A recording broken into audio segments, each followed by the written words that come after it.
வேண்டாத மருமகள். தன் சிநேகிதி பாக்கியத்தின் புது மருமகள் உண்டாகியிருப்பதாக கேள்விப்பட்ட கற்பகம் பை நிறைய பழம் ஸ்வீட்களுடன் அவள் வீட்டிற்கு நுழைந்தவள் அதிர்ந்து போனாள். கர்ப்பிணி பெண் நித்யாவை வேலை வாங்கி கொண்டு ஹாயாக சோஃபாவில் படுத்து டிவி பார்த்து கொண்டிருந்தாள். வாடி கற்பகம், பார்த்து எத்தனை நாளாச்சு, இப்பதான் என் வீட்டுக்கு வழி தெரிஞ்சதா என்று வரவேற்கவும் செய்தாள். என்ன பண்றது பாக்கியம், உனக்கு 1க்கு 2 மருமகள்கள், எனக்கு அப்படியா?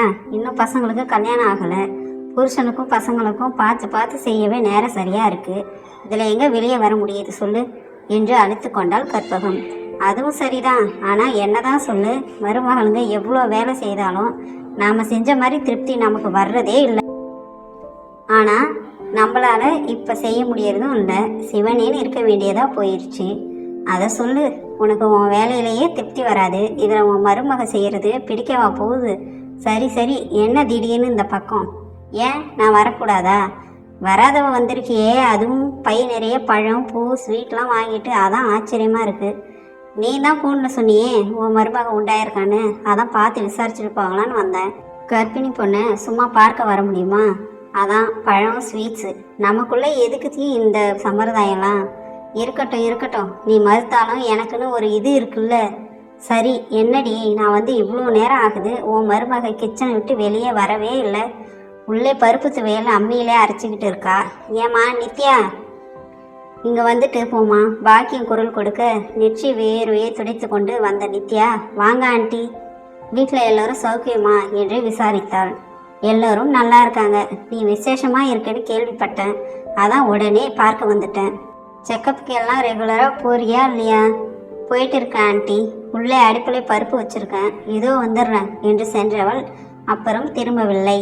அன்று ஒரு முழு நாள் கவனித்தேன், எந்த ஒரு துரும்பையும் அசைக்கவில்லை பாக்கியம். எல்லாம் நித்யாவே செய்து கொண்டிருந்தாள். வீட்டில் மிக்சி இருக்கையில் அம்மியில் துவையல் அரைக்க சொல்லி இருக்கிறாள். ஏன் இப்படி? நித்யா வேண்டாத மருமகளா? ஏழை வீட்டு பெண் என்பதால் இப்படி செய்கிறாளோ? இதே பாக்கியத்தின் மூத்த மருமகள் முழுகாமல் இருந்த பொழுது அவளை கையில் வைத்து தாங்கினாள் இந்த பாக்கியம். அவளை ஒரு வேலை செய்ய விடவில்லை.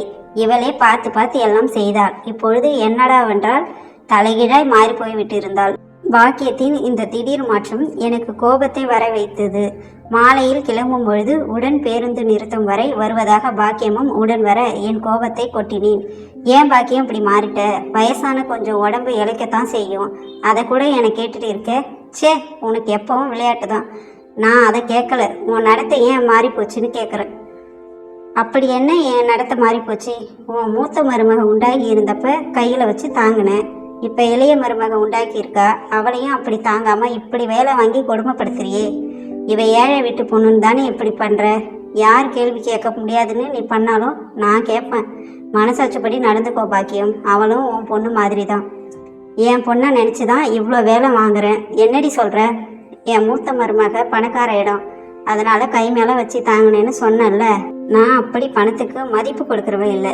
முதலாக வீட்டுக்கு ஒரு வாரிசை பெற்று கொடுக்க போகிறான்னு அவளை ஒரு வேலையை செய்ய விடாமல் தாங்குன்னு தாங்கினேன். அதுவே விபரீதமாக போயிடுச்சு. சுகப்பிரசவம் இல்லாமல் சிசேரியன் ஆகி சில லட்சங்கள் செலவை இழுத்து விட்டுருச்சு. அவள் பிறந்த வீடு வசதியானவங்க சமாளிச்சிட்டாங்க, ஆனால் சின்னவ வீடு அப்படி இல்லை, நடுத்தர குடும்பம். நாள் தள்ளுறதே பெரும்பாடு. இவனையும் சொகுசாக வேலை செய்ய விடாமல் தாங்கினா பழையபடி சிசேரியன் அது இதுன்னா அவங்க தாங்குவாங்களா? அட போனால் போகுதுன்னு நாமளே பிரசவ செலவை பார்த்துக்கலாம்னாலும் அவங்க தன்மான இடம் கொடுக்காது. உண்டாயிருக்கும் பொழுது குனிஞ்சு நிமிஞ்சு வேலை செஞ்சால் பிரசவம் லேசாக சுகப்பிரசமாக முடியும்னு டாக்டர் சொன்னாங்க. அதான் இவளை இப்படி வேலை வாங்குறேன். அவள் வீட்டுக்கு 8ஆம் மாதம் போயிட்டா அவங்க ஒரு வேலையும் செய்ய விட மாட்டாங்க. இங்கேயும் இப்படியே விட்டா அப்புறம் அவளுக்கு மட்டும் இல்லை, அவங்க குடும்பத்துக்கும் கஷ்டமாயிரும். அதான் வேலை வாங்கி அவள் சுமையை குறைக்கிறேன். கொடுமைக்கார மாமியாராக தெரிந்த பாக்கியம் இப்பொழுது எனக்கு பாசக்கார அம்மாவாக தெரிய பாக்கியம். உன்னை பற்றி தப்பாக நினச்சிட்டேன், என்னை மன்னிச்சிரு. ஆனால் உன் மருமக உன்னை தப்பாக நினைப்பாளே என்றேன். அவள் தப்பாக நினைக்கக்கூடாதுன்னு தான் முன்கூட்டியே இந்த விஷயத்த சொல்லிட்டேன். அவளே ஆர்வமாக வேலை செய்கிறா. அம்மியில் துவையல் அரைக்கிறது கூட அவள் எடுத்த முடிவு தான் என்றாள் பாக்கியம். அப்படி போடு, எல்லாம் சேர்ந்து தான் இந்த போடு போடுறீங்களா?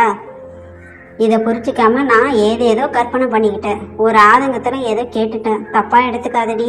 ஒரு நல்ல சிநேகிதியாக நடந்துக்கிட்டேன், இதில் என்ன தப்பு இருக்குது? சந்தோஷமாக வீட்டுக்கு போய் வா என்றவளை வாஞ்சியுடன் அணைத்து கொண்டாள் கற்பகம்.